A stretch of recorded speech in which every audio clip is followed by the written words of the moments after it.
Welcome to RLP Audiobooks channel, the channel that brings forgotten books back to life in audio format, so you can listen to whenever and wherever you desire, whether you're driving, chilling, and even sleeping. Please consider subscribing to the channel and click the notifications button so you don't miss out on any other videos. Now, relax, listen, ponder, and enjoy. Surah 24. An-Nur. Context. Period of revelation.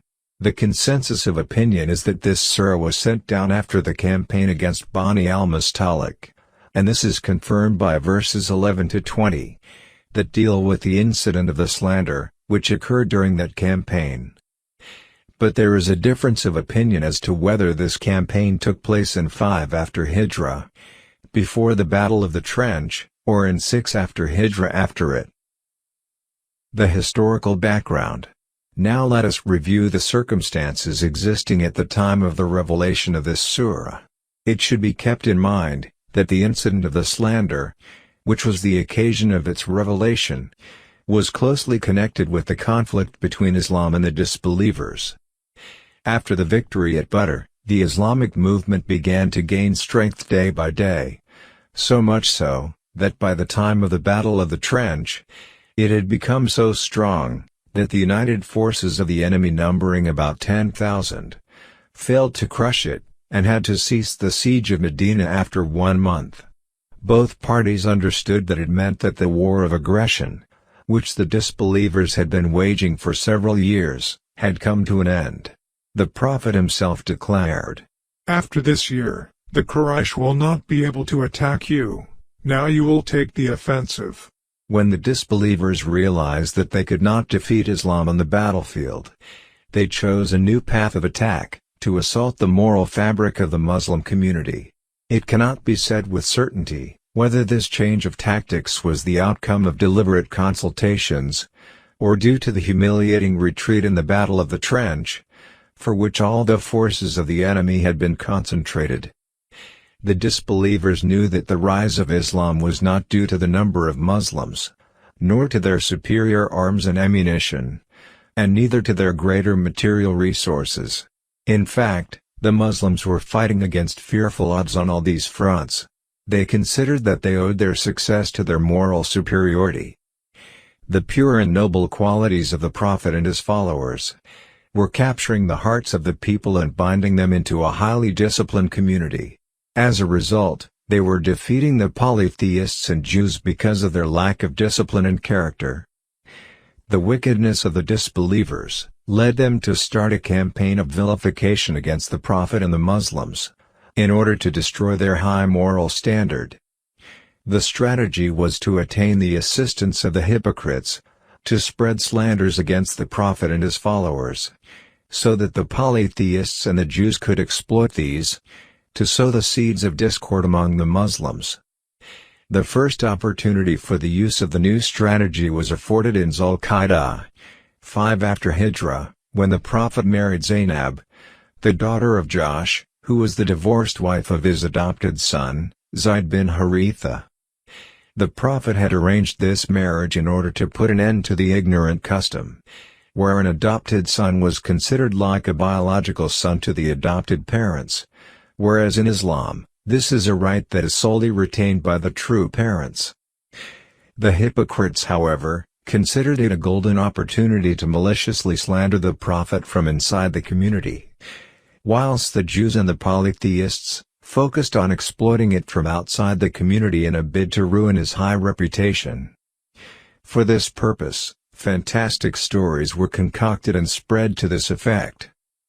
One day, Muhammad happened to see the wife of his adopted son, and fell in love with her. He maneuvered her divorce, and married her. Though this was absurd, it was spread with such skill, cunning, and artfulness that it succeeded in its purpose. So much so, that some Muslim traditionalists and commentators also have cited some parts in their writings, leaving the Orientalists to exploit it further. As a matter of fact, Zainab was not a stranger to the Prophet, which undermines the absurd slander that he saw her by chance, and fell in love with her at first sight. Actually, she was his first cousin, being the daughter of his paternal aunt, Umayma, daughter of Abdul Muttalib. He had known her from her childhood to her youth. Only a year before this incident, he himself had persuaded her, against her will, to marry Zayd bin Haritha, a former slave, in order to practically demonstrate that slaves were equals. However, because of their differences, the marriage inevitably ended in divorce. The above-mentioned facts were well known to all, yet the slanderers succeeded in their false propaganda, with the result that even today, there are people who continue to exploit these false stories to defame Islam. The second slander was made on the honor of Aisha, a wife of the Prophet, in connection with an incident which occurred while he was returning from the campaign against Bani al-Mustalik. As this attack was even severer than the first one, and was the main background of the surah, we shall deal with it in greater detail. Let us start with a few words about Abdullah bin Ubay, who was the villain of the attack. He belonged to the clan of Khazraj, and was one of the most important chiefs of Medina. Directly before the coming of the Prophet, the people had originally intended to make him their king, but his succession was superseded by the arrival of the Prophet. Though he had embraced Islam in his heart, he remained a staunch hypocrite, and his hypocrisy was so apparent that he was called the chief of the hypocrites. He never lost any opportunity to slander Islam in order to take his revenge. Now for the main theme. In Shaban 6 after Hijrah, the Prophet learned that the people of Bani al-Mustalik were making preparations for a war against the Muslims, and were also trying to muster other clans for this purpose. The Prophet preempted their attack, and took the enemy by surprise, capturing the people of the clan and their belongings. The Prophet made a halt near Muraisi, a spring in their territory. One day a dispute concerning taking water from the spring started, between a servant of Umar ibn al-Khattab, a famous companion, and an ally of the clan of Khazraj, and developed into a quarrel between the immigrants, Muhajirs, and the Muslims of Medina, Ansar. Nevertheless, the dispute was soon settled, but this did not suit the strategy of Abdullah bin Ubay, who had also joined the expedition with a large number of hypocrites. So he began to incite the Ansar, saying, "You yourselves brought these people of the Quraysh from Mecca, and made them partners in your wealth and property. And now they have become your rivals, and want domination over you. If even now you withdraw your support from them, they shall be forced to leave your city." Then he swore and declared, "As soon as we reach back to Medina, the respectable people, Ansar, will turn out the degraded people from the city, Muhajirs." When the Prophet came to know of this, he ordered the people to immediately set off on a march back to Medina. The forced march continued up to noon the next day, without a halt on the way, leaving the people exhausted with no time for idle talk. Though this wise judgment and quick action by the Prophet averted the mischief, Abdullah bin Ubay got another opportunity for something far more serious, engineering a slander against the Prophet's wife, Aisha. This mischief might well have involved the young Muslim community in a civil war, if the Prophet and his sincere and devoted followers had not shown wisdom, forbearance, and marvelous discipline in dealing with it. In order to understand the events that led to the incident of the slander, we cite the story in Aisha's own words. She says, "Whenever the Holy Prophet went out on a journey, he decided by lots as to which of his wives should accompany him. Accordingly, it was decided that I should accompany him during the expedition to Bani al-Mustalik. On the return journey, the Holy Prophet halted for the night, at a place which was the last stage on the way back to Medina. It was still night, when they began to make preparations for the march. So, I went outside the camp to ease myself. When I returned and came near my halting place, I noticed that my necklace had fallen down somewhere. I went back in search for it, but in the meantime, the caravan moved off, and I was left behind all alone. The four carriers of my carriage had placed it on my camel, without noticing that it was empty. This happened because of my light weight, due to the lack of food in those days.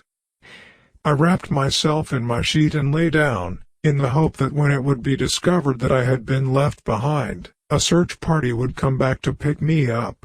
In the meantime, I fell asleep.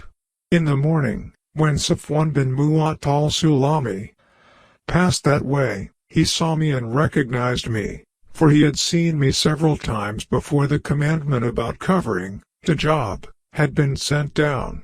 No sooner did he see me, that he stopped his camel and cried out spontaneously, "How sad! The wife of the Holy Prophet has been left here." At this, I woke up all of a sudden, and covered my face with my sheet. Without uttering another word, he made his camel kneel by me, and stood aside, while I climbed onto the camel back.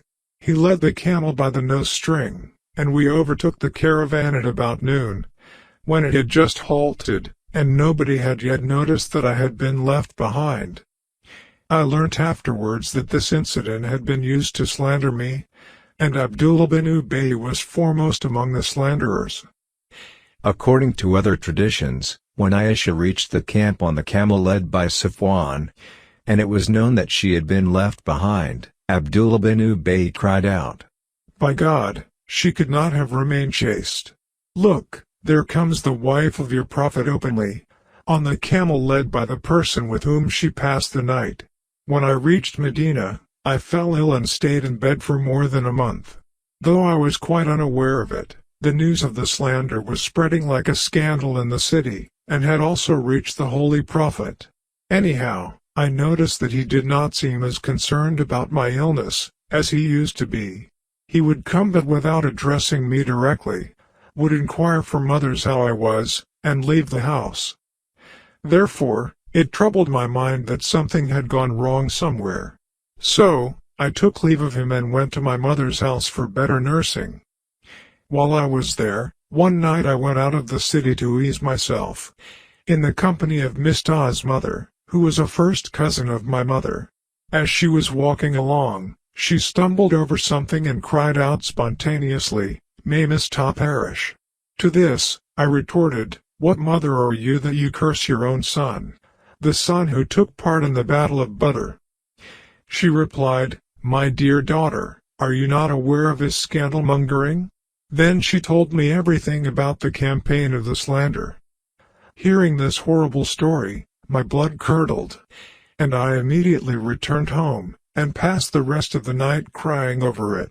During my absence, the Holy Prophet took counsel with Ali and Usama bin Zaid about this matter.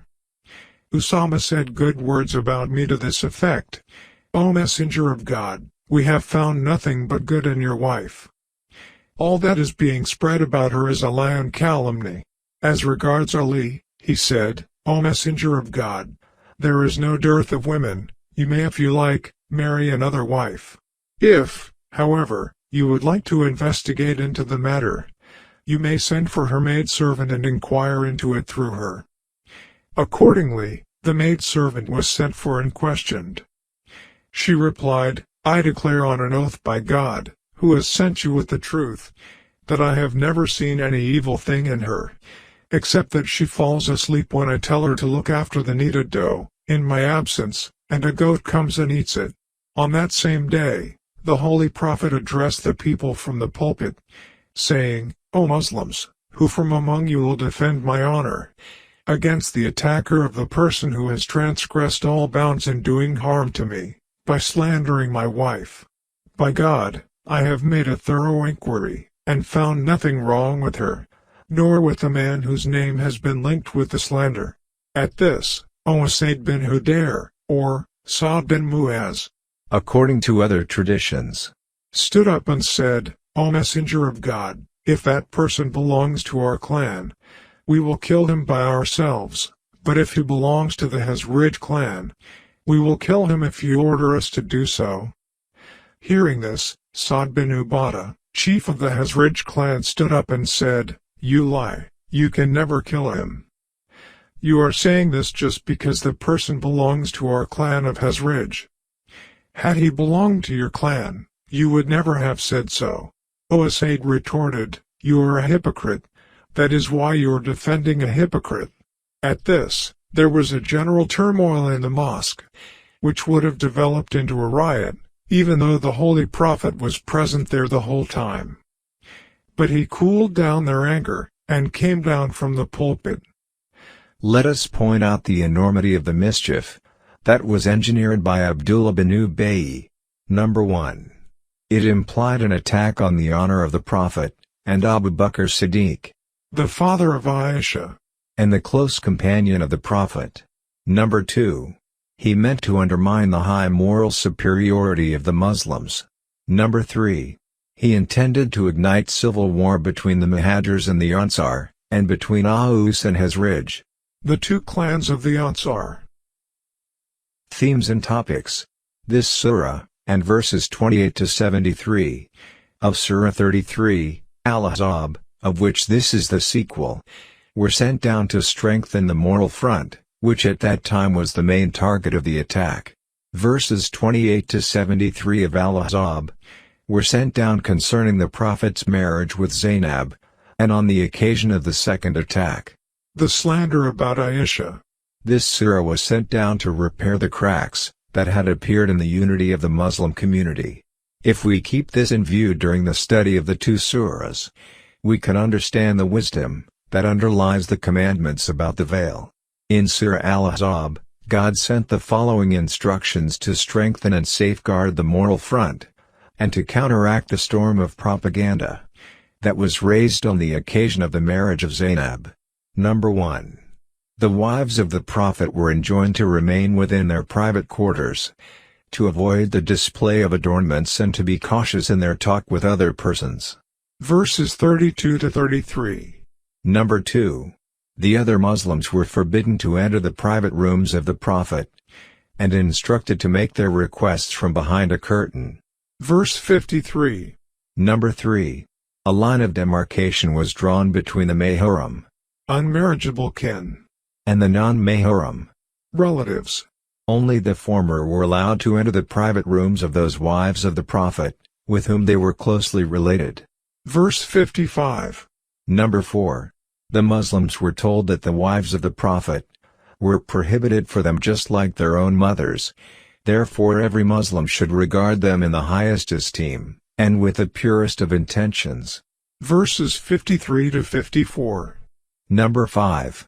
The Muslims were warned that they would invite the curse and punishment of God if they offended the Prophet.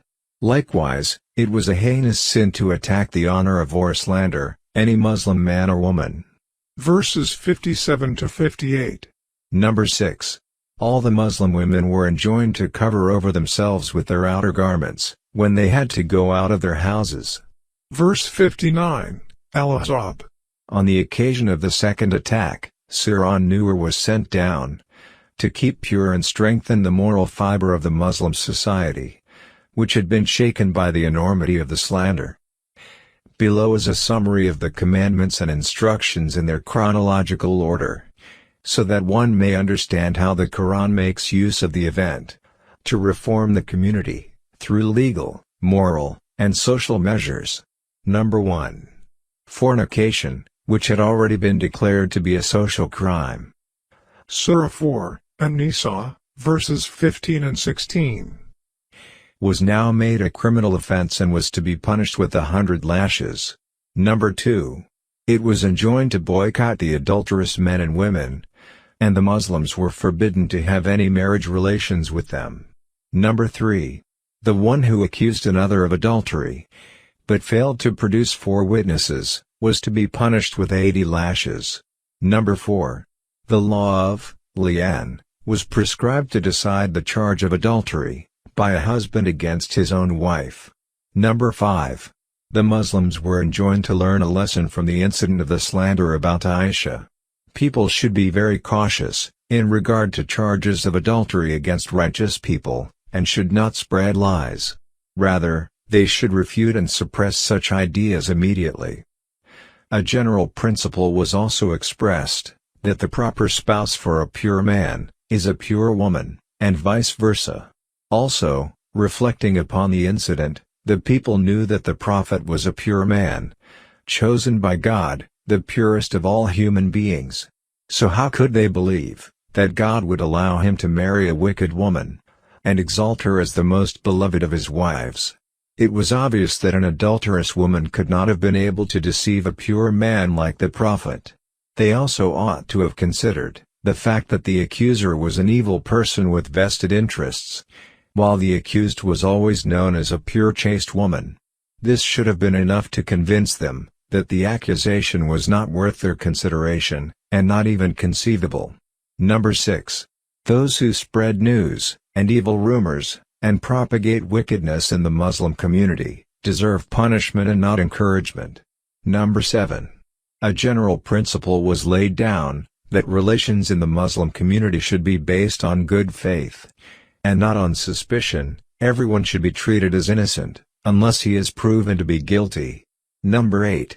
The people were forbidden to enter the houses of others unceremoniously, and were instructed to take permission for this. Number 9. Both men and women were instructed to lower their gaze, and forbidden to cast unnecessary glances at each other. Number 10. Women were enjoined to cover their heads and cover themselves up, even inside their houses, when in the presence of non-mahram men. Number 11. Women were forbidden to appear beautified before other men, except their servants or such male relatives, mahram, with whom marriage is prohibited. Number 12. They were enjoined not to dress up or beautify, such that would be visible to non-mahram men, when they went out of their houses, and even forbidden to put on jingling ornaments that would also attract attention when outside. Number 13. Marriage was encouraged and enjoined even for slaves and slave girls, since marriage prevents indecency. Number 14. The institution of slavery was discouraged, and the owners and other people were enjoined to give financial help to slaves, to help earn their freedom under the law of Mukatabat. Number 15. Prostitution by slave girls was forbidden, for prostitution in Arabia was confined to this class alone. This in fact implied the legal prohibition of prostitution altogether. Number 16. The sanctity of privacy in the home was enjoined, even for servants and underage children, including one's own. They were enjoined not to enter the private rooms of any man or woman without permission, especially in the morning, at noon, and at night. Number 17. Old women were given the concession that they could set aside their head covers within their houses, but should refrain from displaying their adornments. They were even told that it was better for them to continue keeping themselves covered. Number 18. The blind, lame, crippled and sick persons were allowed to take any article of food from the houses of other people without permission, since it is the responsibility of the community to feed such people. This act was not to be treated like theft and cheating, which are clear offenses. Number 19. On the other hand, the Muslims were encouraged to develop mutual relationships by taking their meals together. Near relatives and intimate friends were allowed to take their meals in each other's house without any formal invitation. This was to produce mutual affection, and develop sincere relationships between them to counteract any future mischief. Side by side with these instructions, clear signs of the believers and the hypocrites were stated, to enable every Muslim to discriminate between the two. At the same time, the community was bound together by adopting disciplinary measures, in order to make it stronger and firmer, and to discourage the enemies from continuously creating mischief. Above all, the most striking thing about this discourse is that it is free from the unpleasantness which inevitably follows such shameful and vicious attacks. Instead of showing any bitterness at this provocation, the discourse prescribes laws and regulations, and enjoins reformative commandments and wise instructions that were required at the time for the education and training of the community. Incidentally, this teaches us how to deal with such provocative mischief, calmly, wisely, and generously. At the same time, it is a clear proof that this is not the word of the Prophet Muhammad, but of a being who is observing all human conditions and affairs from the highest level, and guiding mankind without any personal prejudices, feelings, and leanings. Had this been the word of the prophet, there would have been at least some tinge of natural bitterness, in spite of his great generosity and forbearance, for it is but human that a nobleman naturally becomes enraged when his own honor is attacked in this mean manner. Surah 24. An-Nur. The light. In the name of God, the most compassionate, the most merciful. This is a surah which we have sent down, and made that within it obligatory, and revealed therein verses of clear evidence, that you might remember. The unmarried woman or unmarried man found guilty of sexual intercourse, either by voluntary confession by the offender, or the testimony of 4 male witnesses, to having actually seen the act take place. Otherwise, there can be no conviction.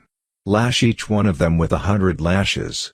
The ruling in this verse is applicable to unmarried fornicators. Execution by stoning is confirmed in the Sunnah for convicted adulterers. And do not be taken by pity for them in the religion of the law of God.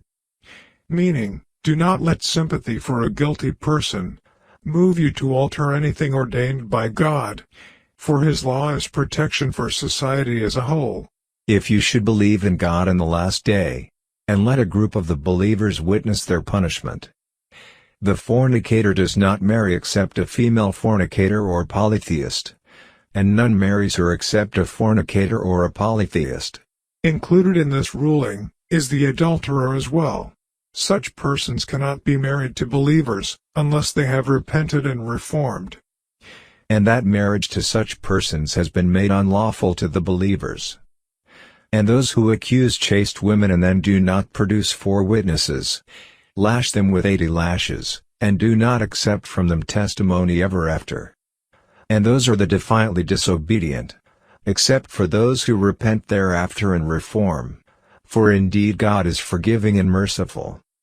And those who accuse their wives of adultery, and have no witnesses except themselves, then the witness of one of them, the husband that has been betrayed, shall be 4 testimonies, swearing by God that indeed he is of the truthful. And the 5th oath will be that the curse of God be upon him, if he should be among the liars. But it will prevent punishment from her, if she gives 4 testimonies swearing by God that indeed he is of the liars. And the 5th oath will be that the wrath of God be upon her, if he was of the truthful. And if not for the favor of God upon you and His mercy. The phrase omitted is estimated to be, you would surely have been punished, destroyed or scandalized, or, you would have suffered many difficult situations. And because God is accepting of repentance and wise, indeed those who came with falsehood, referring to the incident when the prophet's wife Aisha was falsely accused by the hypocrites, are a group among you. Do not think it bad for you, rather it is good for you.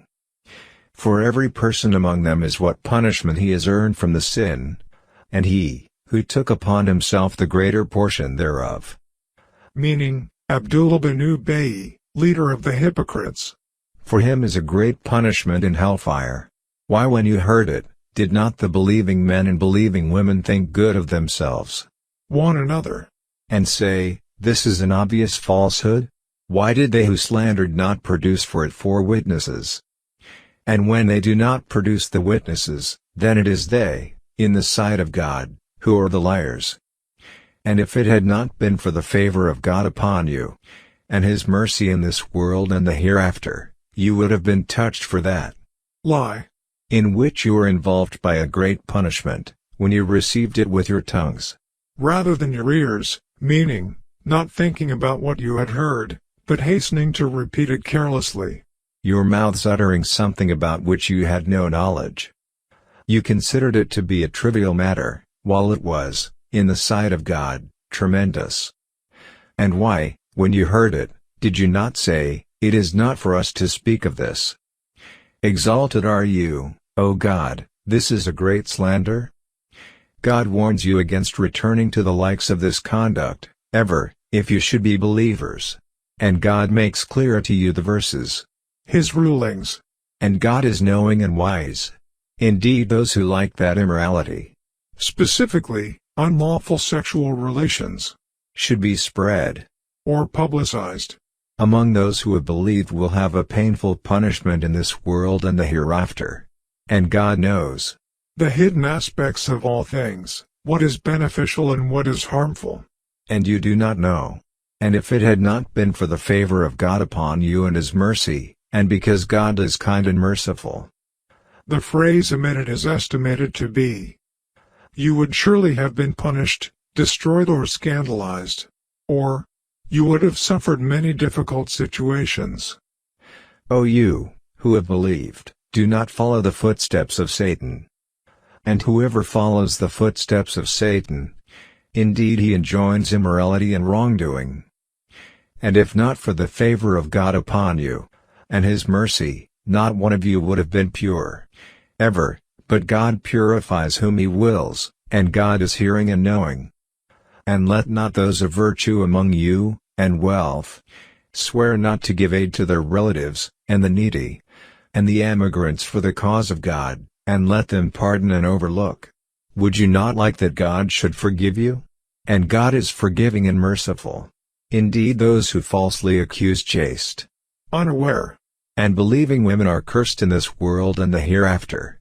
And they will have a great punishment on a day when their tongues, their hands and their feet, will bear witness against them as to what they used to do.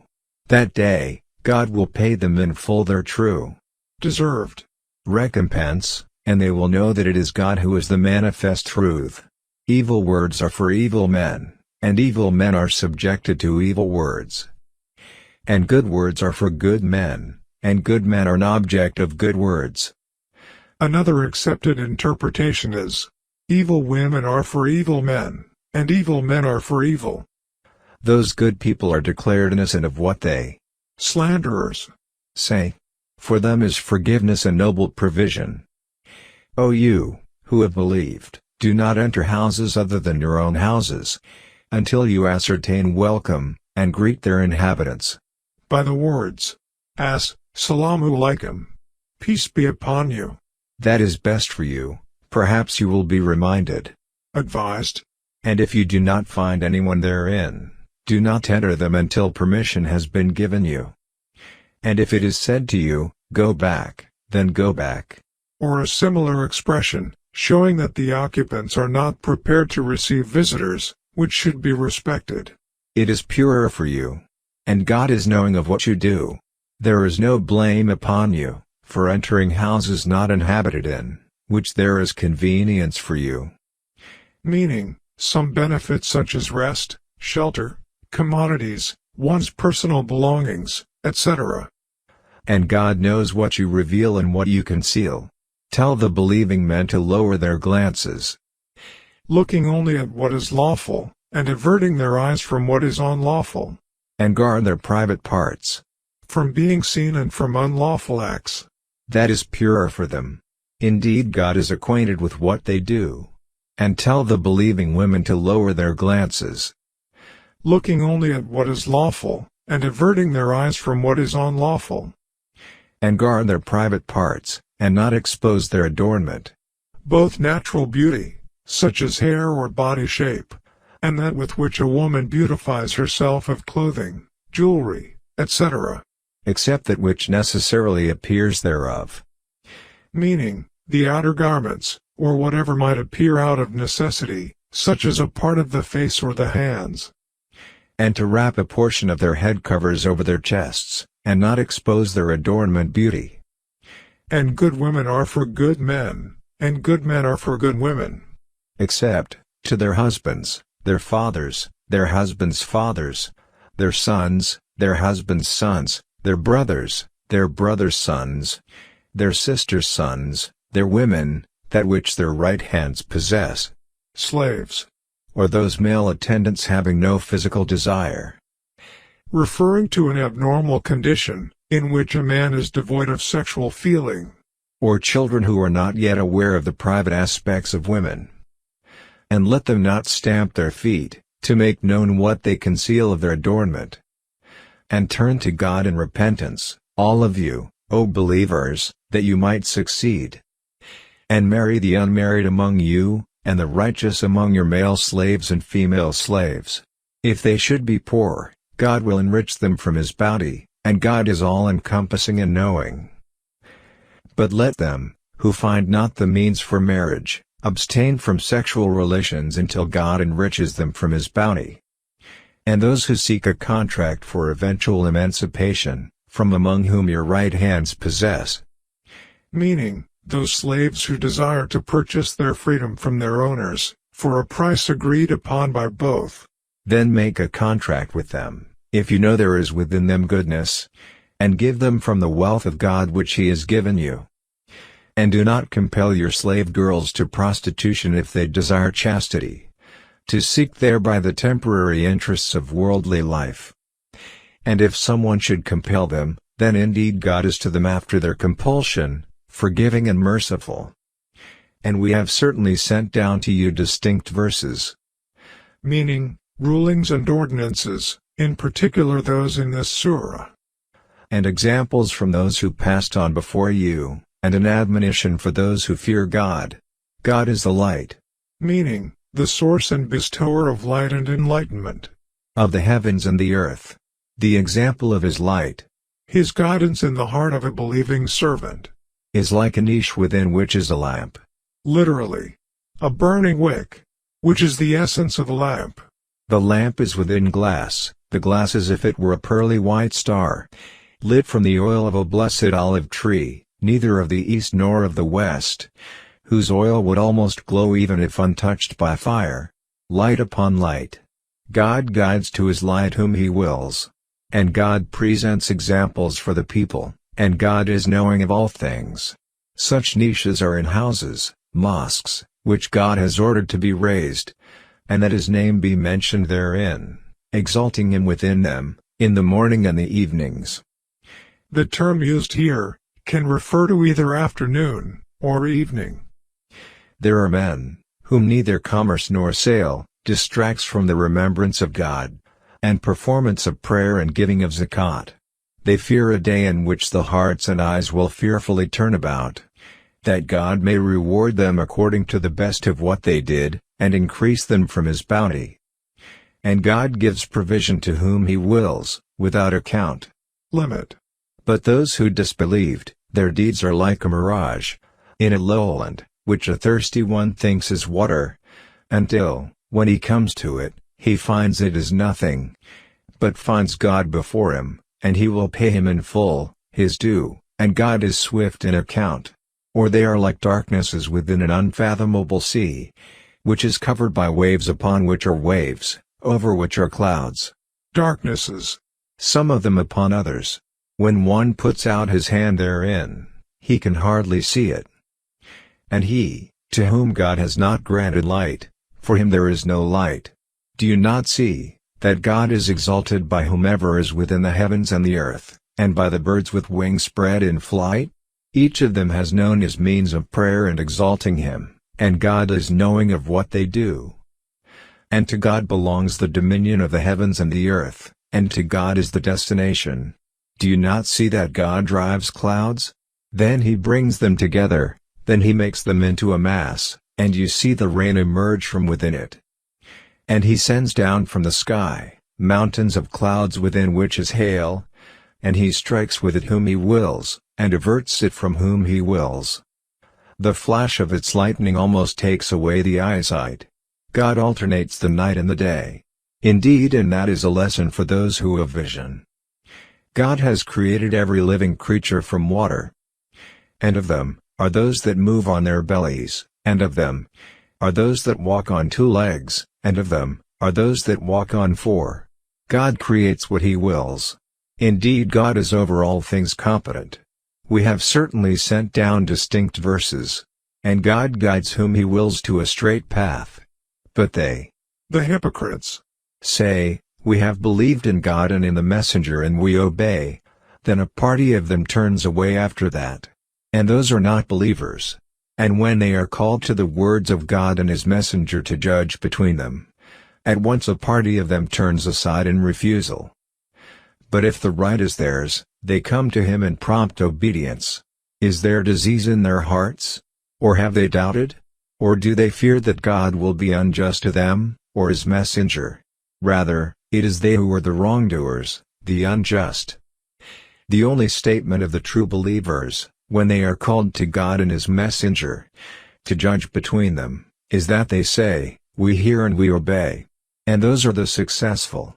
And whoever obeys God and his messenger, and fears God, and is conscious of him, it is those who are the attainers.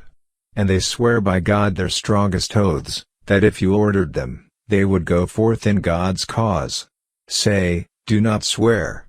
Such obedience is known. Meaning, the hypocrite's pretense of obedience is known to be a lie. Indeed, God is acquainted with that which you do. Say, obey God and obey the messenger, but if you turn away, then upon him is only the duty with which he has been charged, and upon you is that with which you have been charged. And if you obey him, you will be rightly guided.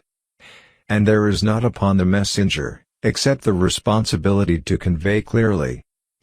God has promised those who have believed among you and done righteous deeds, that he will surely grant them succession to authority upon the earth, just as he granted it to those before them, and that he will surely establish for them therein their religion, which he has preferred for them, and that he will surely substitute for them, after their fear, security, for they worship me, not associating anything with me. But whoever disbelieves, meaning, denies the favor of God, or does not live by his ordinance, after that, then those are the defiantly disobedient. And establish prayer and give zakat, and obey the messenger, that you may receive mercy. Never think that the disbelievers are able to frustrate his plan on the earth. Their refuge will be the fire, and how wretched the destination. O you, who have believed, let those whom your right hands possess, and those who have not yet reached puberty among you, ask permission of you, before entering it 3 times, before the dawn prayer, and when you put aside your clothing for rest, at noon, and after the night prayer. These are 3 times of privacy.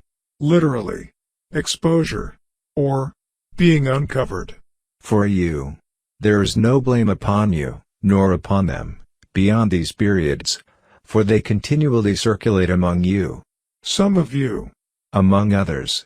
Thus does God make clear to you the verses, his ordinances, and God is knowing and wise. And when the children among you reach puberty, let them ask permission at all times, as those before them have done. Thus does God make clear to you his verses, and God is knowing and wise. And women of post-menstrual age, who have no desire for marriage, there is no blame upon them for putting aside their outer garments, but not displaying adornment. But to modestly refrain from that, is better for them. And God is hearing and knowing. There is not upon the blind any constraint, nor upon the lame any constraint, nor upon the ill any constraint, nor upon yourselves if you eat from your own houses, or the houses of your fathers, or the houses of your mothers, or the houses of your brothers, or the houses of your sisters, or the houses of your father's brothers, or the houses of your father's sisters, or the houses of your mother's brothers, or the houses of your mother's sisters, or from houses whose keys you possess, or from the house of your friend. There is no blame upon you, whether you eat together or separately. But when you enter houses, give greetings of peace, saying, Assalamu alaikum, peace be upon you. Upon each other, a greeting from God, blessed and good. Thus does God make clear to you the verses of ordinance, that you may understand. The believers are only those who believe in God and his messenger, and when they are meeting with him for a matter of common interest, do not depart until they have asked his permission. Indeed, those who ask your permission, O Muhammad, those are the ones who believe in God and his messenger. So when they ask your permission for something of their affairs, then give permission to whom you will, among them, and ask forgiveness for them of God. Indeed, God is forgiving and merciful. Do not make your calling of the messenger among yourselves, as the call of one of you to another. Already God knows those of you who slip away, concealed by others. So let those beware who dissent from the Prophet's order, meaning, also his way or his sunnah, lest fitna, trials, affliction, dissension, strife, etc., strike them or a painful punishment. Surely, to God belongs whatever is in the heavens and the earth. Already he knows that upon which you stand, meaning, your position, the basis for your actions, whether sincere, faith or hypocrisy, and the condition of your souls. and knows the day.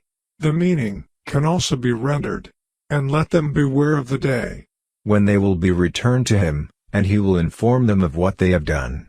And God is knowing of all things. Thank you for listening. If you have enjoyed listening to this book, please give it a like, and consider subscribing to the channel, and click the notifications button, so you don't miss out on any other videos.